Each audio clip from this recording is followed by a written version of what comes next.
Salut, j'espère que tu vas bien. Aujourd'hui, on va voir comment trouver des solutions pour enrichir ta terre, enrichir ton sol gratuitement quand tu n'as pas encore une production de matière organique, quand tu n'as pas encore accès à de la matière organique. Voilà, on va voir ça dans ce podcast. Comme d'habitude, je t'invite à te poser, à peut-être reporter ça pour plus tard. On est sur un format qui est plutôt long.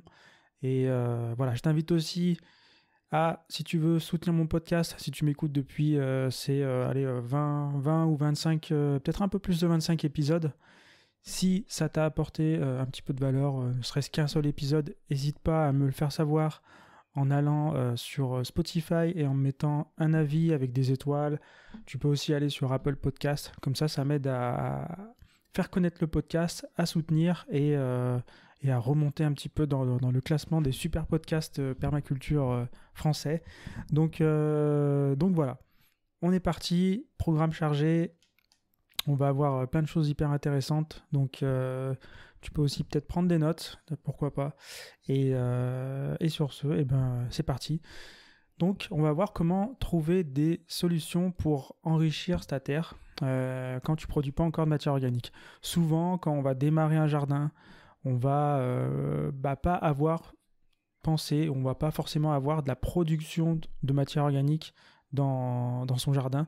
C'est aussi souvent le cas quand on pense pas au design de son jardin, quand on va pas tout décortiquer pour savoir quels sont nos besoins, quels vont être nos besoins en ressources, etc. C'est aussi le cas quand on est sur des petits terrains. Souvent, voilà, on n'a pas forcément... on pense pas à prendre en compte le fait qu'on a besoin d'avoir une production de matière organique qui soit à l'intérieur du terrain, à l'intérieur du site. Et donc, voilà. Souvent aussi, il y a certains sols qui... peut-être que tu as de la chance, il y a certains sols qui sont, entre guillemets, naturellement riches en nutriments et sur lesquels on a juste à arriver et commencer à planter des choses. Et tout de suite, on va avoir des super résultats, des super productions sans vraiment apporter de l'engrais la première année du moins. Et il y a d'autres sols, et malheureusement, ça fait partie aussi du jeu. Il y a d'autres sols, ça il fallait aussi le prévoir en avance. C'est vrai que c'est important aussi si le jardin c'est pas une priorité non plus pour toi, c'est pas forcément une chose à prendre en compte. Mais si c'est pour développer une activité professionnelle, c'est vrai que faire un petit prélevé de sol, faire quelques analyses de sol avant de s'engager sur de la production, par production maraîchère ou quoi. C'est bien de savoir à quel sol on a affaire, quel type de sol, s'il y a de la matière organique, etc., etc. Donc si toi, dans ton jardin, t'as pas de chance et t'as un sol qui est, on va dire, pauvre, un sol qui est, surtout, c'est les sols sableux, c'est les sols qui sont légers, qui sont très sableux, et du coup, voilà, l'eau elle va être difficilement retenue. En fait, elle va être très sensible à l'érosion, au lessivage. Le sol il va être vraiment peu fertile. Après, il y a aussi des avantages. Les avantages, c'est que ça va être un sol qui se travaille facilement, qui va être aussi très drainant. Il y a des plantes qui n'aiment pas trop avoir les pieds dans l'eau aussi. Ça peut être intéressant. Ça va être aussi un sol qui va se réchauffer vite au soleil. Donc voilà, il y a des avantages, il y a des inconvénients.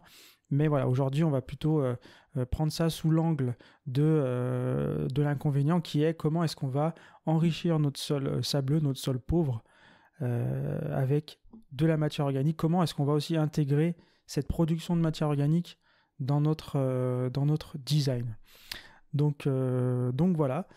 Donc souvent, avec mes clients, quand il y a des personnes qui ont un sol sableux, je leur dis, je fais vraiment en sorte que la priorité, dès le début et après aussi sur le moyen long terme, ça soit vraiment de porter une attention particulière à enrichir le sol le plus régulièrement possible avec de la matière organique, et aussi on intègre dans le design de la production, du stockage de matière organique.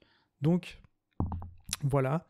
On va revenir sur un principe que j'aime bien, le principe numéro 6 de David Holmgren, le principe de permaculture, qui dit que il faut ne produire aucun déchet.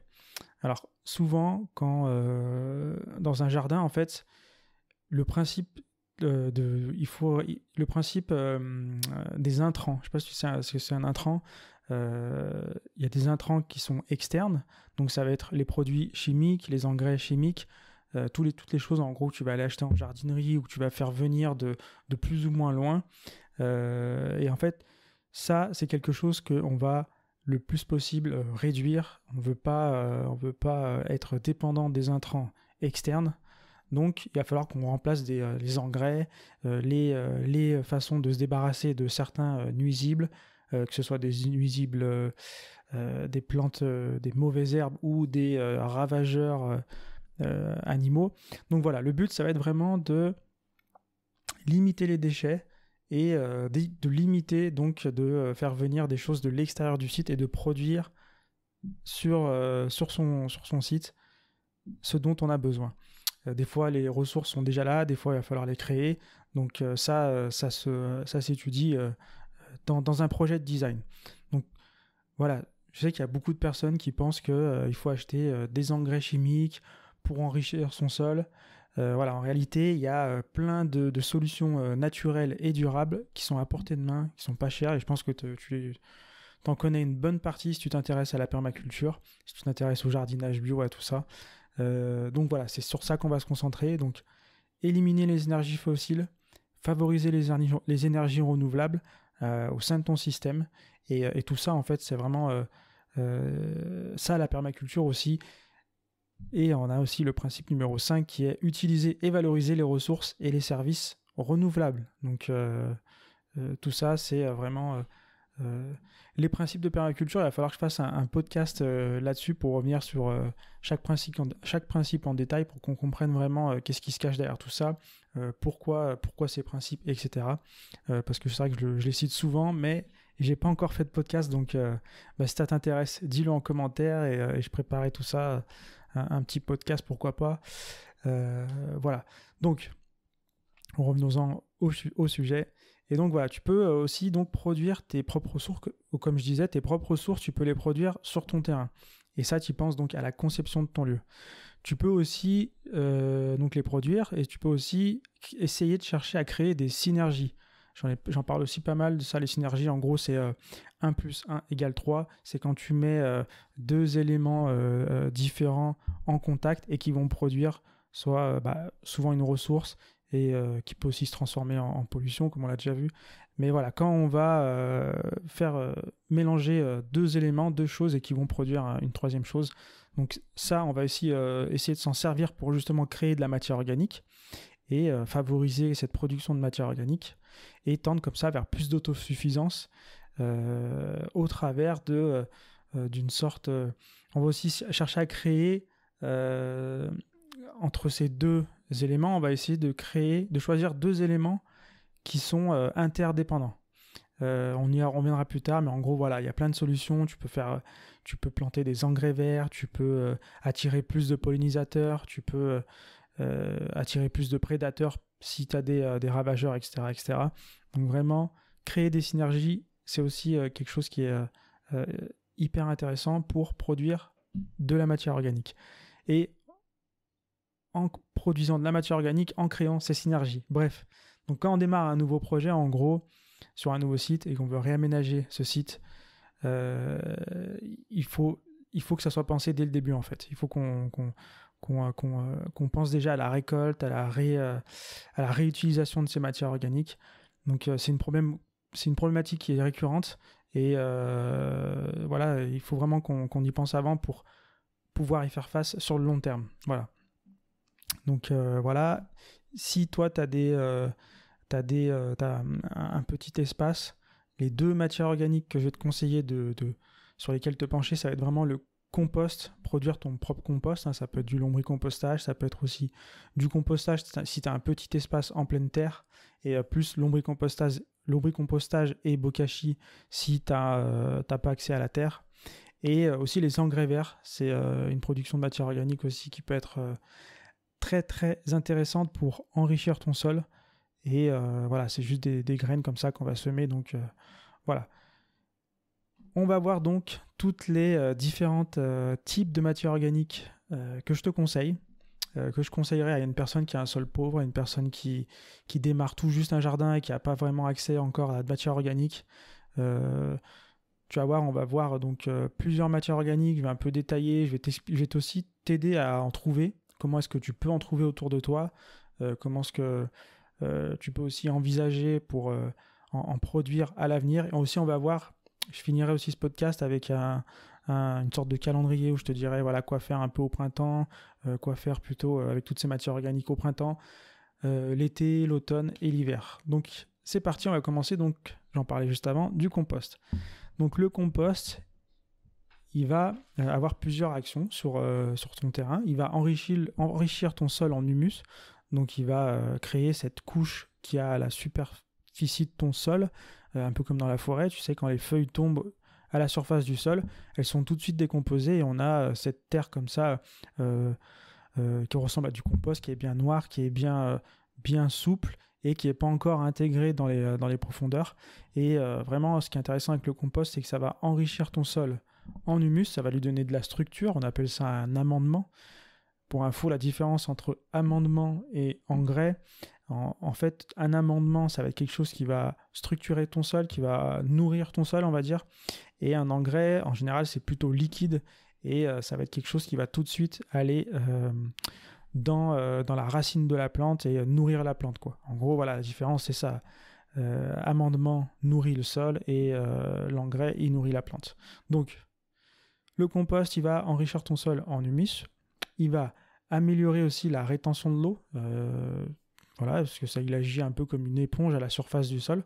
Donc déjà, si tu as un sol justement qui n'est pas encore très riche, plutôt sableux, eh ben, c'est très intéressant d'utiliser le compost dès le début.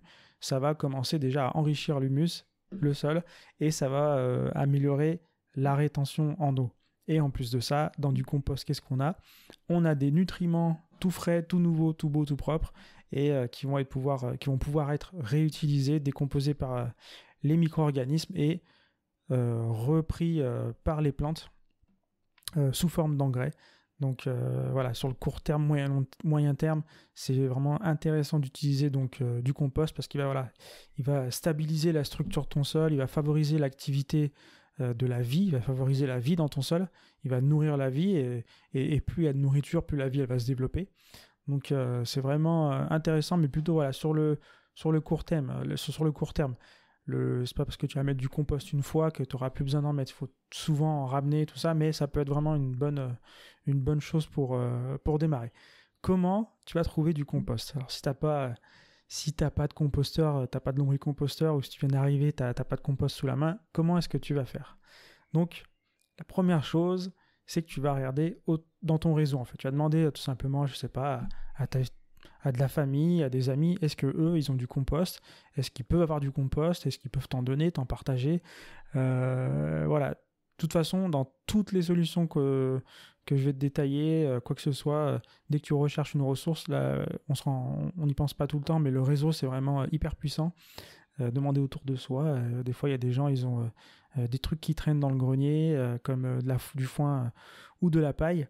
Et souvent, eux, ça les débarrasse et toi, ça t'arrange. Donc, voilà, tout le monde est content. Et donc, demande dans ton réseau, est-ce que voilà, vous n'avez pas du compost, vous ne savez pas où je peux en avoir, etc. Donc, ça, c'est vraiment hyper puissant, hyper rapide. Je me souviens quand j'ai lancé le jardin partagé en 2019 dans mon village, on s'est retrouvés, j'explique un peu l'histoire dans un podcast, je sais plus où, mais en gros, on s'est retrouvés sur le terrain où allait être le jardin partagé. On s'est tous découverts, rencontrés dans ce terrain. J'étais à l'origine de ce projet. J'avais mis des flyers dans les boîtes aux lettres dans mon village. Et en fait, j'avais eu le contact des personnes. Je les avais eu au téléphone, mais on ne s'était jamais vraiment rencontrés tous. Et en fait, on s'est tous rencontrés comme ça le jour J. Moi, je découvrais le terrain. Tout le monde découvrait le terrain. Il y avait le maire aussi. Et du coup, en peu de temps, on s'est dit ouais, qu'est-ce qu'on pourrait faire ? Qui c'est qui a du matériel de jardin ? Qui c'est qui a de la paille ? Qui c'est qui a du foin ? Où est-ce qu'on peut trouver du fumier ? Alors il y en a un qui avait une remorque, moi je savais où trouver du fumier, il y en avait un autre qui avait un peu de matériel, une autre personne qui avait de quoi aménager un petit peu un cabanon. Voilà, moi j'avais pas mal de plants, de graines, tout ça. Donc en peu de temps, on a réussi vraiment à faire plein de choses. Et déjà, le jour même, on a réussi à à ramener plein de choses au jardin. C'était une belle dynamique. Et voilà, après, peut-être que les personnes à qui tu vas demander du compost, ils n'auront pas forcément les mêmes objectifs que toi. Mais voilà, il faut toujours demander. Le réseau, c'est hyper puissant. Ensemble, tout seul, on va plus vite. Ensemble, on va plus loin. Voilà. Sinon, après, si dans ton réseau, tu n'as pas forcément accès à tout ça, bah, il y a les solutions classiques. Tu peux regarder sur le Bon Coin, tu marques compost pas très loin de chez toi. Tu peux regarder aussi sur des groupes Facebook, peut-être dans ta ville, ton village, ton quartier. Il y a peut-être des groupes Facebook, tu peux lancer une annonce comme ça. Tu peux aussi demander aux déchetteries. Souvent, dans les déchetteries, maintenant, de plus en plus, ils proposent, soit gratuitement, soit pas très cher, du compost. Donc, on peut venir récupérer dans les déchetteries du compost. Tu peux aussi, si tu habites en ville, surtout voir si tu as des jardins partagés autour de chez toi. Peut-être que, on ne sait jamais, hein, des jardins partagés, même des composteurs partagés. Tu peux leur demander si tu peux participer, pourquoi pas, au compostage ou au jardinage. Et en contrepartie, peut-être que tu peux avoir du compost. Voilà, il y a aussi, peut-être tu peux te renseigner, il y en a de plus en plus, c'est les centres de composteurs, les centres de compostage municipaux. Ça se fait aussi de plus en plus. C'est pas forcément, ça peut être aussi privé, mais finalement, du coup là, si c'est privé, ça sera forcément payant. On voulait rester dans les solutions gratuites, mais il y a aussi des centres de compostage qui sont privés et qui transforment ce compost en terreau, quoi, en gros. Pardon. Et une fois aussi, j'avais vu. Je crois que c'était, si je me trompe pas, si t'es à Nantes, donc si t'es de Nantes, tu pourras me le dire en commentaire sur YouTube si je me trompe ou pas. Mais à Nantes, je crois que dans le grand parc de la ville, ils ont un centre de compostage partagé. Donc c'est vraiment, c'est un peu comme le principe de jardin partagé, quoi. Tu trouves un terrain de terre, tu trouves un lopin de terre. Ils ont clôturé et en fait c'est les citoyens qui peuvent s'inscrire et participer, et c'est vraiment dans un parc. Je sais pas, ça faisait peut-être quelques centaines de mètres carrés, et c'était que des composteurs avec des composteurs, des endroits où il y avait différents types de maturation, différents types de matières organiques, de la paille, il y avait plein de choses. C'était vraiment hyper intéressant. Je crois bien qu'il y avait des poules aussi. Et voilà, à l'entrée, c'était marqué centre de compostage partagé, un truc comme ça. Et je trouvais vraiment ça intéressant. Voilà, après, tu peux aussi demander aux maraîchers bio, peut-être à côté de chez toi, si tu as des maraîchers bio, peut-être des voisins qui font des agriculteurs bio, des voisins qui jardinent. Voilà. Le réseau, les gens aussi, c'est hyper puissant pour trouver des choses et troquer, avoir des choses comme ça. Vraiment, le but, c'est vraiment, le principe, c'est d'aller au local, d'où l'intérêt d'aller regarder son réseau, etc. Donc voilà, au niveau local, est-ce que tu peux avoir du compost? Je te laisse voir ça, et on passe à l'autre matière organique, qui est donc le fumier bien décomposé. Donc le fumier, tu peux avoir différents types de fumier. Tu as le fumier de vache, le fumier de cheval, le fumier de poule. Voilà, tu as plein de fumiers.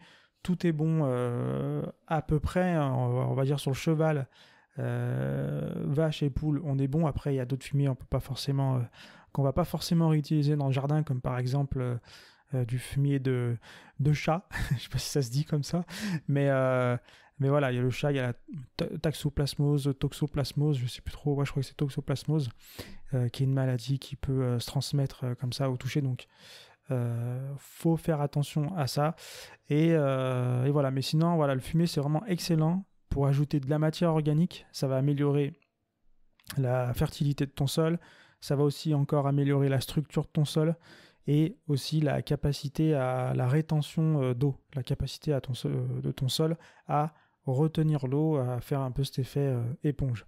Pareil, ça c'est encore une solution qui va être plutôt court terme. Donc tu vas devoir le faire régulièrement.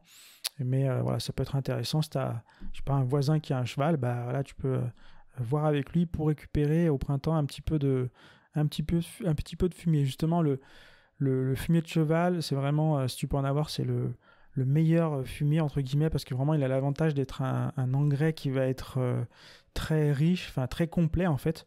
En gros, dans les engrais, ce que nous on a défini dans notre société, on a défini que dans l'engrais, il y avait 3 principales composantes qui étaient intéressantes pour la plante.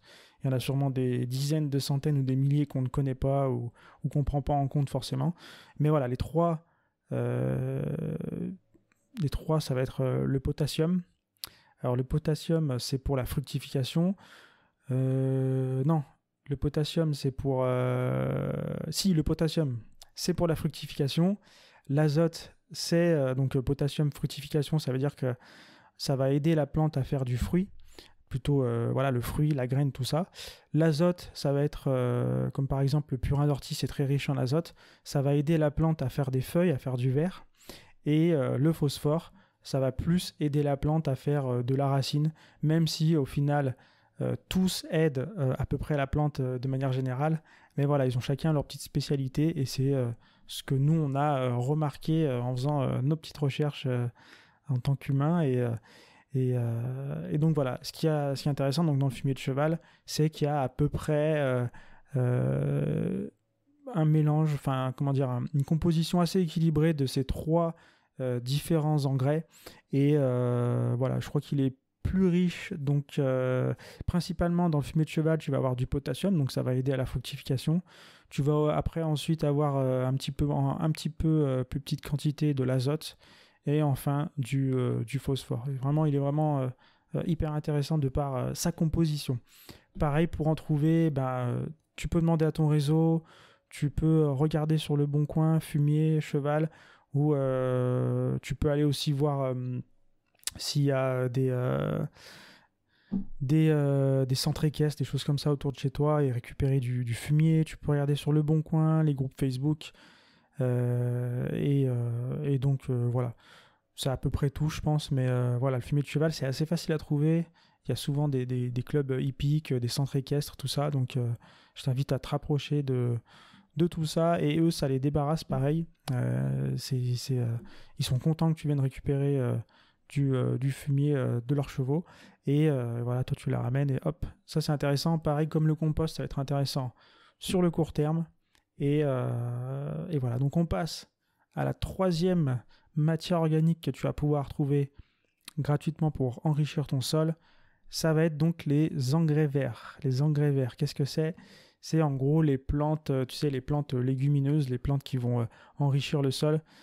En gros, c'est des plantes qui ont dans leurs racines des nodules, je crois. C'est une capacité qu'a la racine pour créer en gros de l'azote, comme on vient d'en parler justement. Ça tombe bien.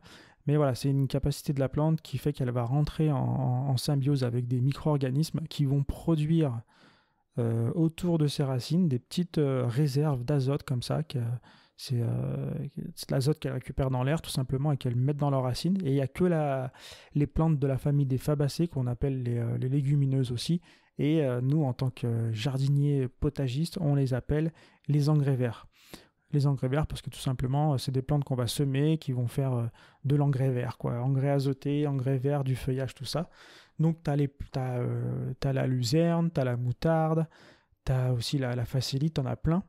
Et ça, ce qui est intéressant, c'est que ça va pouvoir aussi donc, produire du feuillage et justement de l'engrais vert que tu vas pouvoir, de la matière organique que tu vas pouvoir réutiliser à même le sol pour pouvoir enrichir ton sol. C'est intéressant, voilà, tu les fais pousser en général, tu les sèmes en septembre. Et ensuite, voilà, tu les coupes ou tu les laisses faner et tu les remets en paillage et ça va nourrir le sol voilà, pendant tout l'hiver et puis voilà. Ce qui est bien, c'est que donc elle se décompose et en général assez rapidement. Et ce qui est intéressant, donc ça va rapporter, donc ça va enrichir ton sol en matière organique, en nutriments. Et ce qui est intéressant, c'est que ça va aussi donner pas mal de structure. Et en plus, si tu fauches et tu laisses les racines, ça va aussi donc créer des galeries dans ton sol. Ça va aussi apporter de la matière organique assimilable directement dans ton sol. Et du coup, là, ça devient plus intéressant. On peut dire que c'est une solution qui est court-moyen terme. Et t'es pas forcément obligé de le faire chaque année, par exemple. Mais voilà, je le conseille si vraiment tu pars d'un sol pauvre et t'as pas grand-chose. C'est vraiment intéressant de le faire les premières années, pourquoi pas, parce que tu vas avoir du mal à avoir dans ton potager, tu vas avoir du mal à avoir des cultures à l'automne, à l'hiver. Donc ce qui est intéressant, c'est pourquoi pas se concentrer sur les cultures, plutôt les cultures de printemps-été, et l'hiver, faire un petit peu d'engrais vert pour commencer à profiter de ce temps, un peu de cette jachère pour enrichir ton sol, plutôt que de continuer à produire des plantes et, entre guillemets, l'épuiser. Après, avec le temps, quand tu auras trouvé ton équilibre, voilà, tu vas faire ta boucle. Mais au début, pourquoi pas, pour gagner un petit peu de temps, avoir une partie de l'année où on va cultiver et une autre partie où on va plutôt chercher à nourrir le sol. Surtout quand on a un sol pauvre. Voilà. Comment tu as trouvé de l'engrais vert? Là, tout simplement, là, j'ai quelques solutions gratuites, mais sinon, la plupart du temps, voilà, il faut acheter des semences de graines bio et reproductibles. Je crois que j'en parle dans un autre podcast qui s'appelle, je crois que c'est le 3 ou 4e podcast, donc je t'invite à regarder un petit peu en arrière. Je crois que ça s'appelle l'autonomie par le semis, ou la seule autonomie c'est le semis, un truc comme ça, et j'en parle un petit peu des graines reproductibles, mais rapidement. En gros, c'est des graines qui sont des graines anciennes qui sont pas F1, qui sont pas hybrides, et que tu vas pouvoir réutiliser d'année en année sans perdre la variété initiale, en gros. Mais voilà, il y a plein d'infos là-dessus sur internet ou dans mon podcast. Même sur mon site, j'avais un article qui en parlait. Tu marques graines reproductibles potager minimaliste, tu devrais retrouver cet article. Et donc voilà, tu peux acheter des graines, comme je disais, hein, luzerne, moutarde, facélie, etc. Et voilà, si vraiment t'as pas envie d'acheter de graines, petite astuce que j'avais testée pendant le confinement, je me souviens. J'avais pas forcément de graines, j'avais pas forcément envie d'en commander non plus. Et ce que j'avais fait, c'est que je crois que je semais des lentilles, en fait, tout simplement des lentilles que tu achètes au supermarché. Par exemple, tu peux acheter des lentilles qui sont de la famille des fabacées, tu peux acheter des haricots, tu peux acheter des pois chiches, des fèves. Les fèves, ça se trouve un petit peu moins.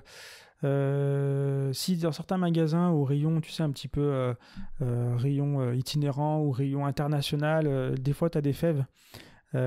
Donc voilà, tu as des gros sachets de fèves pour pas très cher finalement. Quand tu compares le prix au semencier de graines bio et reproductibles, tu peux avoir la même chose pour beaucoup moins cher dans ton magasin bio, hein. Même si tu achètes 1 kg de lentilles dans ton magasin de bio, ou 1 kg de lentilles chez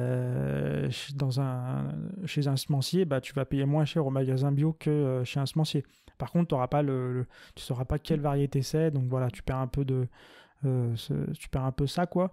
Mais au final, si c'est juste pour faire de l'engrais vert, achète des lentilles à ton magasin bio, et puis tu les sèmes. Mais voilà, achète pas des lentilles cuites, achète des lentilles au rayon vrac.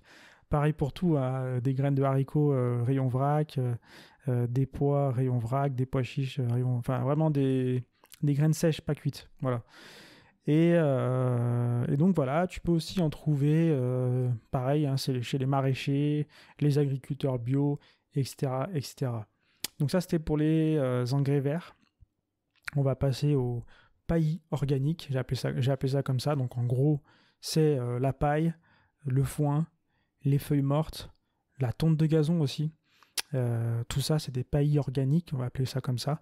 Et ça aide à conserver l'humidité du sol. Ça réduit aussi l'érosion. Donc l'érosion, c'est quand ton sol, avec les ruissellements, avec la pluie, il va s'éroder, on va dire, qui va être emporté par l'eau. Donc tout ça, ça va aider ça va réduire l'érosion, ça va réduire le fait que ton sol va partir dans les rivières, quoi.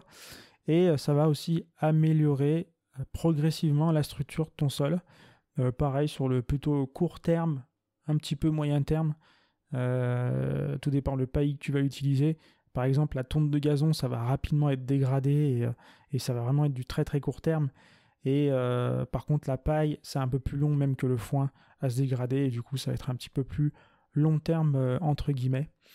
Donc voilà, je vais te donner quelques astuces pour trouver du foin, des feuilles mortes et du gazon et tout ça. Donc pour trouver tout simplement de la paille et du foin, tu peux pareil demander autour de toi, comme je disais tout à l'heure, souvent dans les vieilles fermes, dans le grenier, ou dans les vieilles fermes, tu as souvent du foin ou de la paille qui traîne depuis des années. Je dis ça parce qu'il y a quelques années, j'avais récupéré chez un ami du foin, et il y en avait plein et ça lui servait à rien, et c'était là depuis je crois une vingtaine d'années, et voilà, c'était à l'abri, hein, mais le foin n'avait pas bougé, quoi. Il était un petit peu poussiéreux, mais du coup ça m'avait bien arrangé, et donc voilà, tu peux aussi regarder sur Le Bon Coin, sur Facebook, demander au jardin partagé, tu peux demander au maraîcher bio. Aussi une autre astuce, les champignonnières. C'est des personnes qui produisent des champignons, et ça s'appelle des champignonnières, et ils ont en fait des gros blocs. En général, c'est de la paille mélangée avec du marc de café ou d'autres matières organiques azotées, et ensemencées avec des champignons. Et en fait, une fois qu'ils ont produit, donc ils font des cubes comme ça de mélange, et une fois que ils ont produit leurs champignons, bah, vu qu'après ça produit moins, bah, en fait ils s'en débarrassent, et du coup toi tu peux venir en récupérer généralement gratuitement, et d'ailleurs tu peux même le réutiliser. Là, j'en discutais avec un ami il y a quelques temps là, qui lui va récupérer donc dans une champignonnière les blocs comme ça de matière organique qui ont été utilisés pour faire une production de champignons. Il les récupère, et chez lui il a juste à les mettre dans sa serre, et il arrose un petit peu, et tac, ça refait des champignons sans qu'il ait rien à faire, juste à les récupérer, quoi. Et en fait, finalement, une fois que c'est fini, bah ça tu peux le casser, le réduire un petit peu, et l'étaler sur ton jardin, et ça te fait un petit paillage comme ça gratuit. Donc n'hésite pas à contacter les champignonnières. Et voilà. Pareil, une astuce. Je parlais de mon ami là, qui a trouvé cette astuce d'aller récupérer dans les champignonnières. Bah, en fait, il le fait en rentrant du boulot, quoi, en gros. Donc, sois attentif sur tes trajets quotidiens. Je sais pas si tu te déplaces en voiture, à pied, en vélo ou quoi, mais observe. Des fois, on se rend pas compte. On passe devant. Je sais pas si tu as besoin de palettes. Bah, des palettes, quand tu cherches avec tes yeux comme ça. Après, fais attention si tu conduis, hein. Mais quand tu cherches des palettes, en fait, t'en vois de partout. Et voilà, n'hésite pas à regarder, voilà, champignonnière, les palettes, est-ce qu'il y a un centre équestre, est-ce qu'il y a un paysan, est-ce que le paysan il a de la paille, du foin, machin. Voilà, n'hésite pas à être plus attentif, quitte à prendre des notes, hein. Des fois, t'en as pas besoin tout de suite, mais voilà, ça fait partie aussi du design en permaculture. Moi, je dis à mes clients, bah, prenez des notes sur ce que vous voyez, les choses sur vos trajets de travail, sur vos trajets réguliers, hein. Ça peut être aussi quand tu vas avoir de la famille, des amis.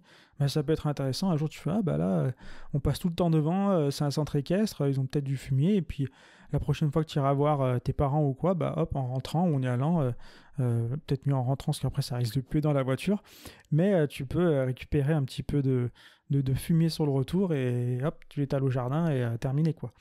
Donc vraiment, sois attentif à tes trajets quotidiens en voiture, à pied. À pied, tu peux prendre un sac à dos, tu peux récolter des choses. En vélo aussi, tu peux mettre une remorque. Il y a plein d'astuces tu peux dans tes trajets quotidiens. Donc n'hésite pas à sois plus attentif, quoi. Comment tu vas trouver des feuilles mortes? Donc on a vu là pour la paille et le foin. Maintenant, comment est-ce que tu vas trouver des feuilles mortes? Alors je te laisse réfléchir. Est-ce que tu as trouvé? Eh ben, tu trouveras des feuilles mortes en trouvant des arbres. Tout simplement. Regarde autour de chez toi où qui sont les arbres. Est-ce que cet arbre, c'est un arbre caduc? Donc c'est sûr que si c'est un sapin, ça va être compliqué. Mais voilà, si tu vois un arbre caduc, un platane ou quoi, un érable, l'érable c'est pas mal. Moi j'en ai vers chez moi justement. Il y a des érables, et je ramasse des feuilles pour les mettre soit dans mes pots, soit au jardin, etc. Mais voilà, il y a aussi le tilleul, c'est pas mal. Voilà, il y a différentes matières organiques qui sont on va dire que les feuilles ont elles se dégradent plus ou moins rapidement. J'avais fait un tableau, je crois dans la formation Terre vivante en pot de fleurs. J'avais fait un tableau pour justement montrer j'avais classé les arbres, la plupart des arbres qu'on connaît dans l'ordre de rapidité de décomposition. Donc voilà, après c'est pas grave, donc ils vont agir plus ou moins rapidement. C'est un peu comme tout à l'heure la tonte de gazon. La tonte de gazon, ça disparaît rapidement dans le sol. Et ben, Le tilleul, c'est pareil, c'est très, très bien pour le compost, pour faire un paillage rapide, ça va se décomposer très rapidement. Par contre, le platane, ça va être un peu plus long, etc. Donc, tout simplement, regarde autour de toi, est-ce que tu vois un arbre? C'est quoi comme arbre? Est-ce qu'il perd les feuilles en hiver? Si oui, et ben voilà, essaie de prévoir si tu peux trouver une autorisation pour aller ramasser ces feuilles à l'automne et t'en resservir au jardin chaque année, pourquoi pas. Donc ça aussi, c'est très puissant et on ne se rend pas compte les opportunités qu'on a autour de nous. Après, je dis pas d'aller ratisser jusqu'à la dernière feuille. On va pas non plus trop perturber le sol. Mais si déjà ces feuilles, elles ont prévu d'être ramassées et d'être mis à la déchetterie ou je sais pas où, bah pourquoi pas. C'est beaucoup mieux que toi tu viennes, tu les récupères, tu les mets dans ton jardin. Après, c'est sûr, je te dis pas d'aller dans la forêt ratisser des feuilles voilà, toute la nuit. Donc voilà. Ensuite, comment est-ce que tu vas trouver de la tonte de gazon? Alors la tonte de gazon, bah pareil, hein, ça va être le même exemple que l'arbre. Trouve un tondeur de gazon, trouve un jardinier. Donc, comme je le disais, la tonte de gazon, ça va vraiment être très très court terme, parce qu'en fait, il n'y a pas beaucoup de lignine, quoi. C'est vraiment du pur azote et du coup, bah déjà tu remarqueras que ça chauffe très vite, donc faut pas mettre trop épais non plus si tu fais un paillage en gazon. Mais voilà. Cherche autour de chez toi, pareil, le voisin ou quoi, même les jardiniers municipaux, les entreprises privées de paysage. Pareil, n'hésite pas à les interpeller. Vous faites quoi? Est-ce que vous ramassez le gazon? Si oui, est-ce qu'il y a moyen de le récupérer? Eux, ça les arrange aussi, comme ça ils passent pas à la déchetterie. Et toi, hop, ça te fait bah, de la vie, ça te fait de la matière organique, quoi. Ça te fait de la vie, ça agrade ton sol, ça enrichit ton site. Donc, n'hésite pas à aller interpeller tout ça. Et voilà. Moi, il y avait une astuce que j'ai faite. Comme je disais tout à l'heure, le gazon, en fait, ça met très longtemps à se décomposer dans le sol. Donc, et en plus, si on en met une trop grande épaisseur, il va avoir tendance à chauffer et c'est pas bon parce que ça peut pourrir, ça peut manquer d'air et les micro-organismes. Enfin bref, j'en avais déjà parlé, mais en gros, voilà, trop épais, c'est pas bon non plus. Donc, il faut vraiment trouver la bonne épaisseur. Mais j'avais trouvé une astuce, c'est de récupérer des sacs à patates, des sacs à oignons. Tu sais, les sacs à patates, quoi, tout simplement. Les sacs comme ça, dans un tissu qui respire. Et ce que je faisais, bah, en fait, je remplissais comme ça des sacs à patates de gazon que je récupérais. J'avais demandé l'autorisation. En fait, dans mon village, le service espace vert, ils allaient tout vider derrière le stade. Ils allaient vider toute la tonte. Et moi, ce que j'avais fait, bah, en fait, j'allais récupérer ça et je mettais dans les sacs à patates. Et après, bah, je les faisais, tu peux les suspendre. Je les faisais suspendre au jardin partagé. Et en fait, ils séchaient comme ça à l'air libre, suspendus. Et après, bah, du coup, ça me faisait de la paille que je pouvais réutiliser au jardin dans l'épaisseur que je voulais. Donc voilà, faut pas non plus des trop gros sacs parce que pareil, ça peut continuer à composter. Mais voilà, des petits sacs à patates de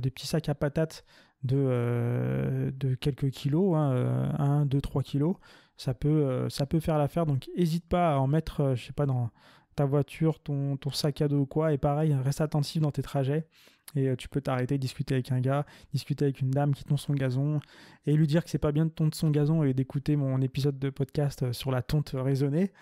Et au passage, bah, tu récupères un petit peu de tonte, tu y fais sécher chez toi sous un abri avec tes oignons et ton ail. Et tac, ça te fera du paillage à disposition, gratuit. Et du coup, ça va être intéressant de réutiliser ça. Dernière matière organique que sur laquelle je voulais partager, discuter, échanger avec toi, c'est le BRF, le fameux BRF. On entend souvent parler. C'est un peu là, il y a eu un moment, c'était une mode. Hein. Il y a eu un moment, c'était dans les années 2000, ouais, je sais plus, 2012, 15, par là.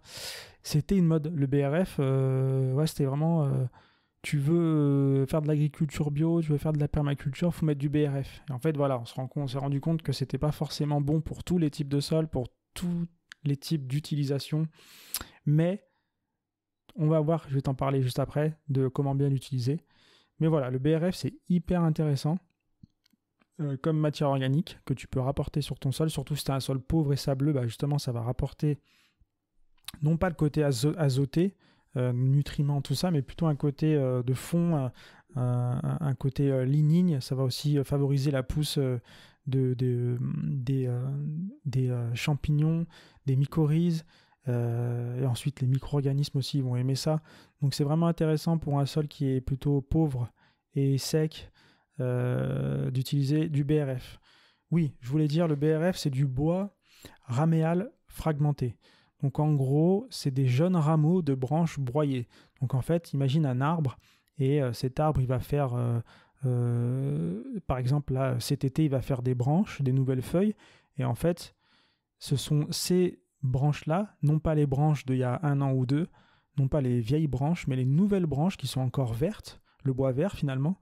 Et c'est ces branches-là qui sont broyées et qui sont appelées le BRF, parce qu'elles sont encore vertes et que tu vas pouvoir les intégrer à ton sol, et elles vont avoir une action différente qu'un bois qui est plutôt sec.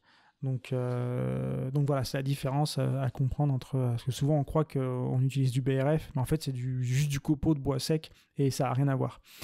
Donc le BRF, c'est du bois de jeunes rameaux de branches broyées, et ça améliore la structure de ton sol. Pareil, ça retient l'eau, et on est vraiment sur un truc qui va... une matière organique qui va apporter tout ça, mais sur le long terme. Vraiment, c'est hyper intéressant.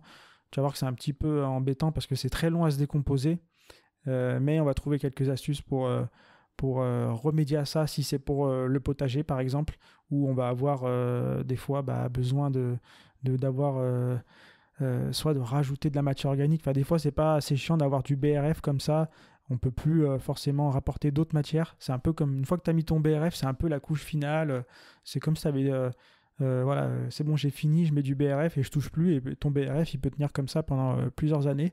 Donc voilà, nous c'est pas dans notre situation là où on veut rapidement rapporter de la matière organique, enrichir un sol pauvre. Le BRF, c'est pas la couche finale qu'on a envie de mettre tout de suite. Donc on va quand même pouvoir s'en servir, tu vas voir, on va en parler juste après. Mais voilà, tout simplement, comment tu vas trouver du BRF? Alors, tout à l'heure, je parlais de paysagistes. Eh ben, les élagueurs, souvent, voilà, je sais pas, ton voisin ou même chez toi, tu vas faire appel à un élagueur, et l'élagueur, en général, il vient, il broie les branches, et en fait, ça, c'est du BRF, tout simplement. Après, voilà, il y a peut-être des différenciations entre quel type de branche il va broyer, tout ça.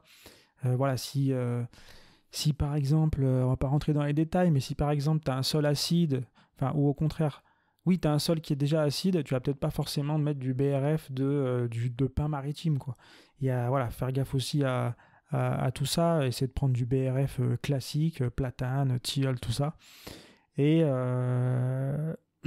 voilà. Donc élagueurs, ça peut être les élagueurs de la mairie, de la communauté de communes, les élagueurs aussi privés.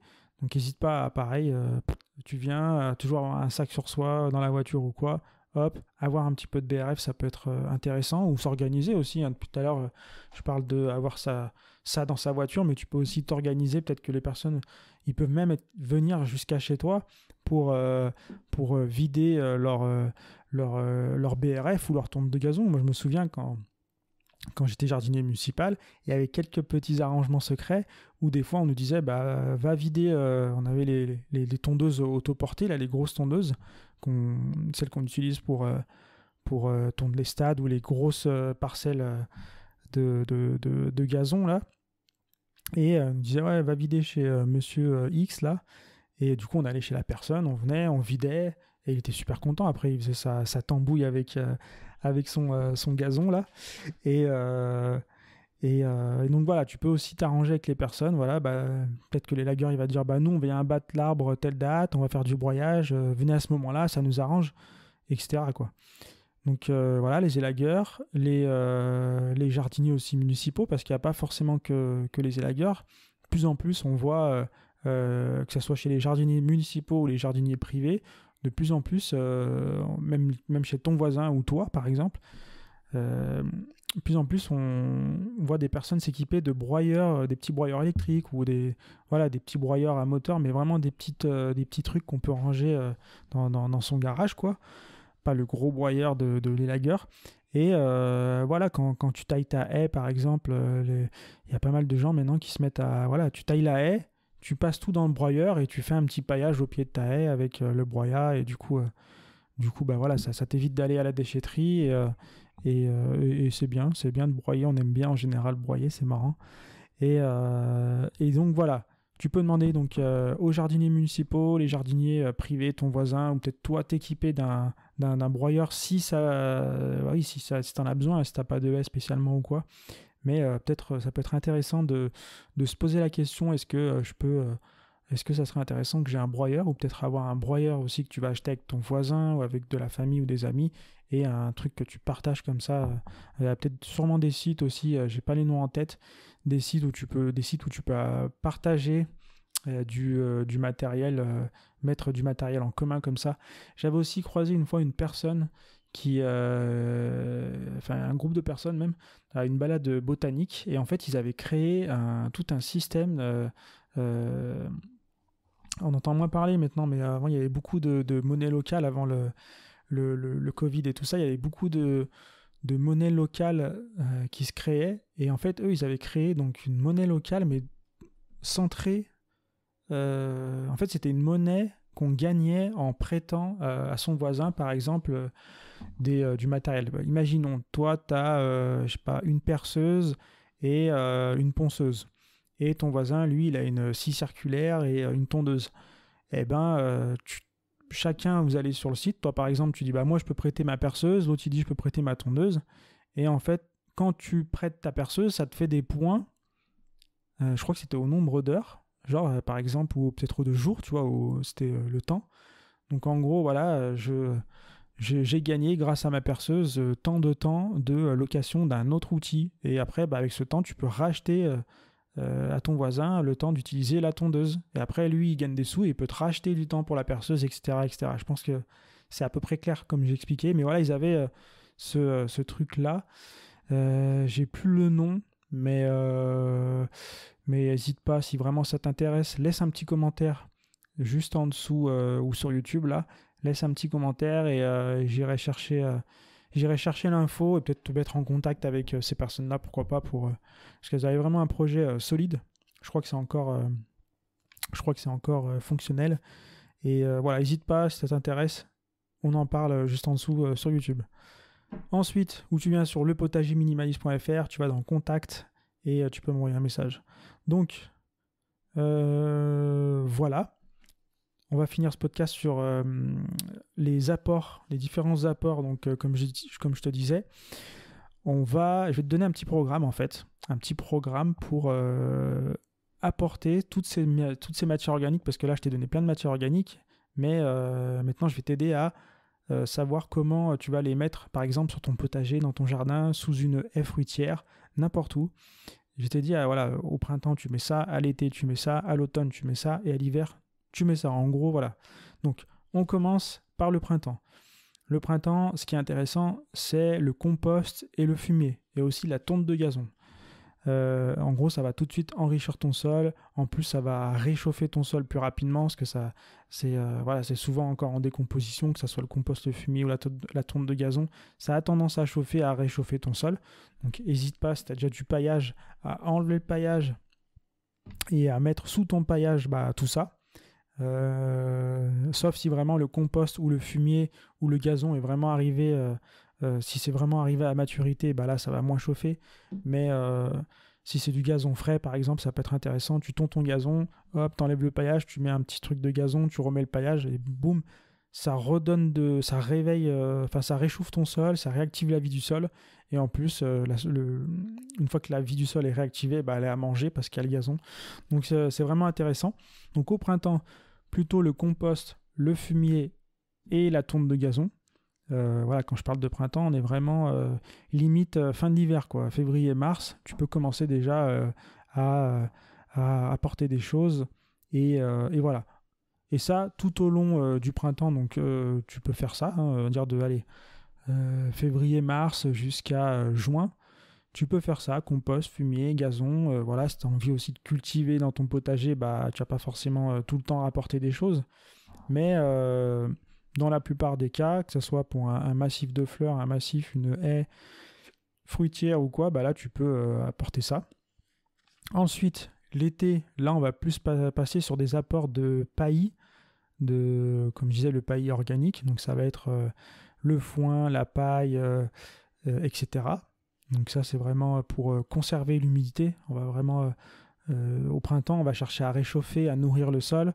L'été, on va plutôt chercher à mettre quelque chose qui va conserver l'humidité, etc. Et qui va aussi protéger le sol de la chaleur du soleil, enfin des rayons lumineux et tout ça. Ensuite, donc tu fais à peu près ça tout l'été. Pas trop non plus, je t'en avais parlé. Des fois, le paillage, on a trop tendance à trop charger en été. Et au final, on se retrouve avec un problème, c'est que quand il y a trop de paille, bah en fait, la pluie, elle peut plus pénétrer dans le sol. Elle fait un peu barrière. Donc voilà, c'est bien de mettre de la paille l'été, mais pas trop non plus. Parce que normalement, au bout d'un moment, tes plantes dans ton potager, hein, je parle bien du potager, au bout d'un moment, tes plantes, elles se sont bien développées et elles protègent comme ça un petit peu la surface du sol et tu n'as pas forcément besoin de ramener trop de paille. Tu peux te permettre d'oublier un petit peu la paille et comme ça, quand il pleut, eh ben, tu n'as pas déjà les plantes qui font un petit peu parapluie et en plus ta paille qui empêche les quelques pluies de pénétrer. Donc voilà, n'hésite pas aussi à laisser un petit peu tranquille si tu vois que ton jardin s'est bien développé. C'est assez intéressant. Pour ça que moi j'aime bien dire de planter serré pour vraiment se faire cette petite canopée. Et voilà, souvent, de plus en plus, on entend parler de la syntropie. Et ouais, c'est ça la syntropie. Et du coup, bah, voilà, c'est intéressant aussi pour ça parce que ça va créer comme ça cette petite canopée. Enfin, je dis canopée, mais c'est pas du tout ça en fait. C'est vraiment ce petit écosystème comme ça sous tes plantes qui va être abrité des rayons du soleil, de la chaleur, tout ça, qui va être au frais, qui va être un peu humide et aussi qui va pouvoir être capable d'absorber les quelques pluies qu'il peut y avoir, quoi.